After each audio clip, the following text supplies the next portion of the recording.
Hey guys, it's Charlene. I am so excited today to share with you my top 10 tips for layering die sets. I'm working today with the Lovely Layers Love Win set from Honeybee Stamps, and I'm going to create a absolutely gorgeous card. Just wait and see. You can see this has a lot of fun different layers. You've got stuff like Jackpot and Love Wins, 777s, lots of different options with this set.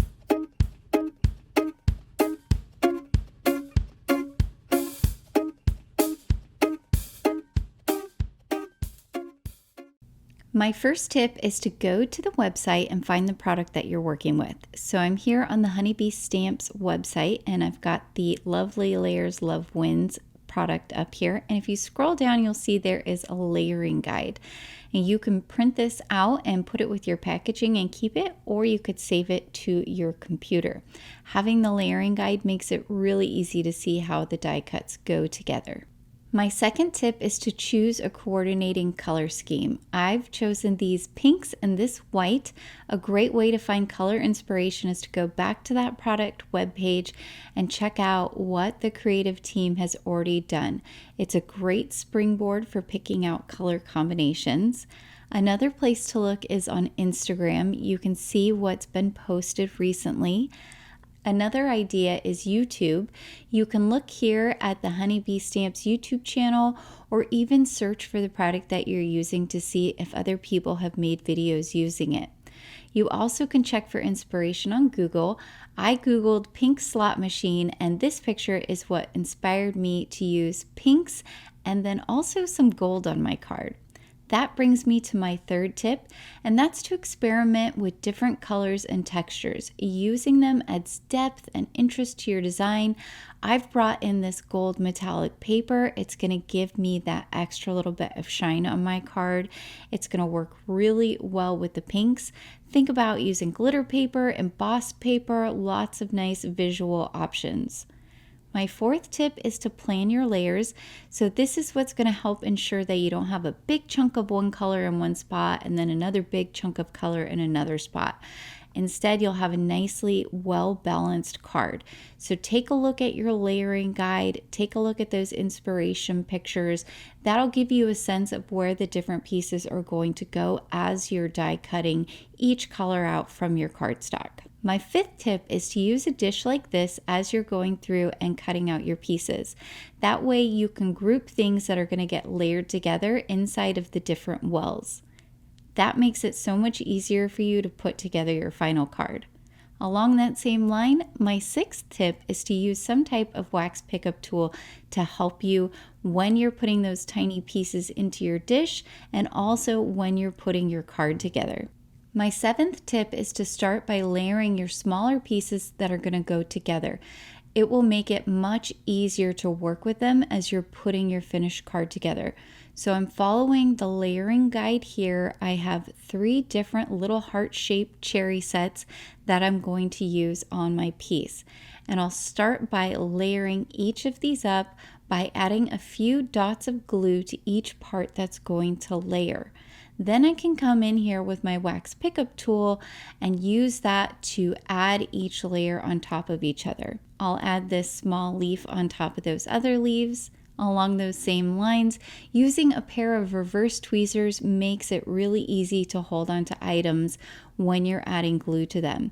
So I'm going to add glue to the bottom portion of the stems for the cherries, and then I can pick up my cherry hearts and place the stems so that they go right at the top of the hearts. I repeated the process for all 3, and here are our cute little heart-shaped cherries. These next 3 pieces are going to make up the spinning wheel area of the slot machine. So I'm going to take this gold piece here and start by adding glue to the back. It's going to layer right over the background piece, which I've chosen to cut out in white. And then I can add glue to the back of this pink piece, which is very thin, and it's going to create this nice edge all the way around our wheel piece. So there, that's finished off. This next portion is going to put together the area right above that on the slot machine. You could do this in a lot of different ways. You could do it with a plain white piece and then you could add Jackpot up there. There's a layering jackpot set of dies in this die set, or you can do some fun colored pieces to make them look like different flashing lights and add those in the embossed area. There's this fun border that you can add on. I'm going to start here by adding glue to the back of the border.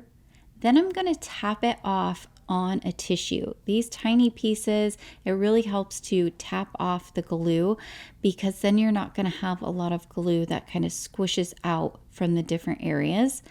For those little embossed details where my flashing colored lights are going to go, I like to add the glue directly on top of the embossed area and then use my wax pickup tool to pick those up and put them into the little embossed areas.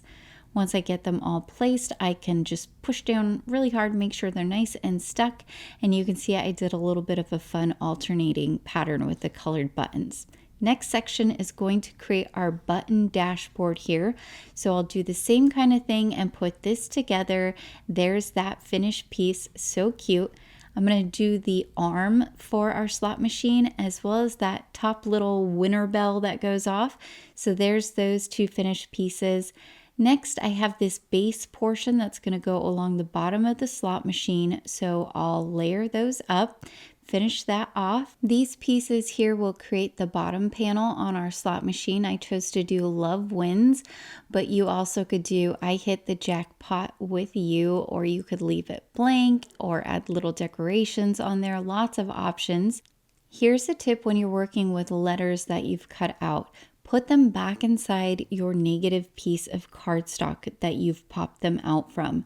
Then you can take a piece of low tack tape and lay it right over those letters so that they all get held in place, and then peel the tape up so that the letters stick to your tape. Then you can flip the entire piece over and add glue to the back of your letters. Once you've added that glue on those letters, all you need to do is flip it over and line it up exactly where you want it to go and push it down and wait for it to dry. Once it's dry, just slowly peel off your low tack tape and all those letters are going to stay in the exact spot that you glued them.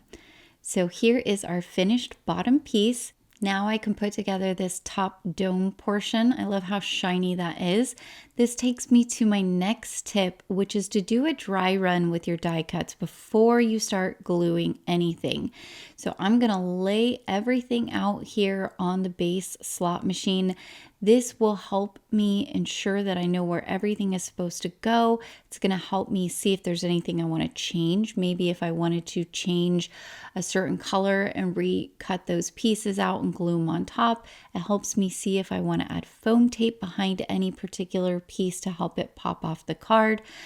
Doing that dry run really helps ensure that everything is there that you need and that you like before you commit and put everything together. Once you have your dry run done, look how cute this is, you can then decide, and this is my 9th tip, whether or not you want to adhere things from the top to the bottom by taking a piece off and sticking it onto the next piece, or if you want to remove everything off of there and keep it lined up and glue things from the bottom to the top. Some die cut sets are going to work better going top to bottom, and some are going to work better going bottom to top. So always think about that. What's going to be easier for you? I'm starting out here with the bottom piece, and then I can use those embossed details that are on there to know exactly where my glue should go.